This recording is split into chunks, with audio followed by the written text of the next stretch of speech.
Yes, I am. Hey guys, How's it going? it's going good, man. How's it? Oh man, so how was the games, guys? You guys like that? I was pretty. We ask the questions here, not you, buddy. Oh, I'm sorry. Okay, You gotta sorry. get in line. So first question is, where does Bee's money crew come from? Are you some kind of hustler? Are you pimping? No, actually, I got the name from I don't know if you guys remember, but the old 1.6 team, Jack's Money Crew, and it's just a play on. I really like the name, and I just stole it from them basically and Fair formed my own enough. Yeah, team.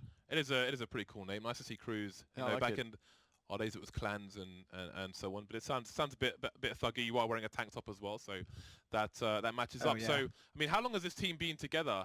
Because it seems like the team is quite coordinated. So that's the first question, actually. Yeah. Yeah, how long has it been together? How long has this team been Uh, rolling for?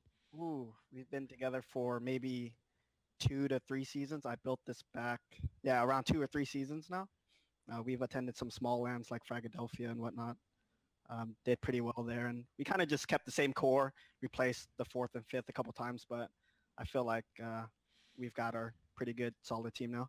Okay, so where does this decision making? I'll let you also go through the second. Well, I was firstly going to say, what was the actual expectations, going into this? Because obviously you come out now, you've managed to make it to ECS season 3.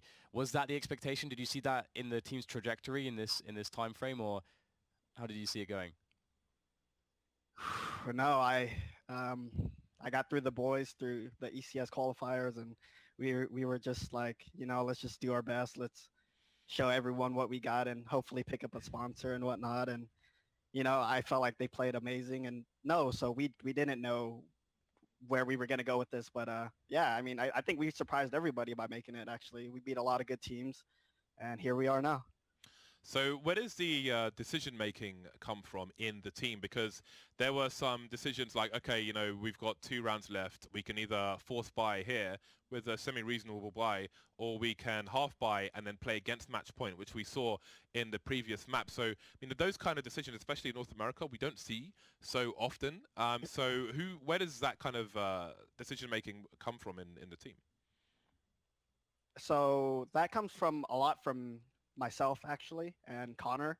I call what I want to do, and I ask Connor as the IGL like what he wants to do, and he gives his input. But a lot of the times we just agree with each other, and you know, we try to buy together and keep the money organized, and that's what we try to do.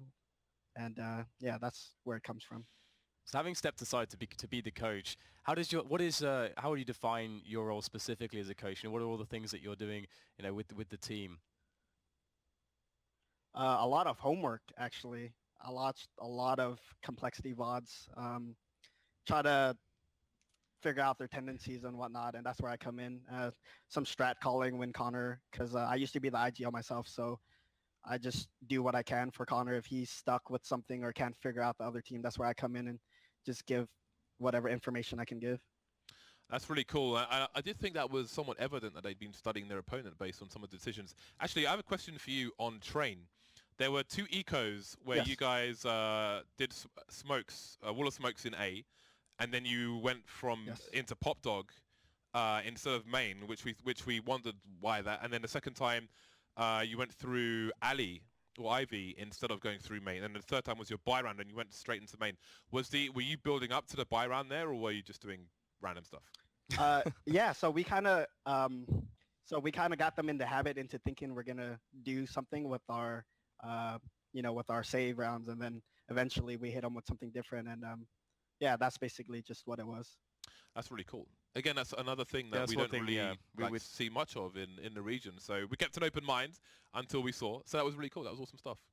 yeah, absolutely. I mean, as far as doing all your homework on complexity, I'm quite curious if you feel comfortable to say, was there one thing in particular that you felt from your studying of complexity that really ended up working out in the matchup here tonight?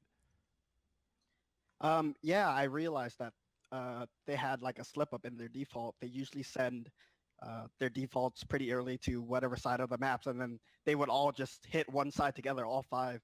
So I told them, like let's try to get some information later on, like maybe a minute left into the round. Like if they're not there, all five of them are going to be on the other side. So we just stacked the other side, and that seemed to work out great because they played right into that. So Awesome stuff. Well, thank you for joining us tonight, and congratulations. We will see you very Thank you. soon Thank for you. Season 3 VCS.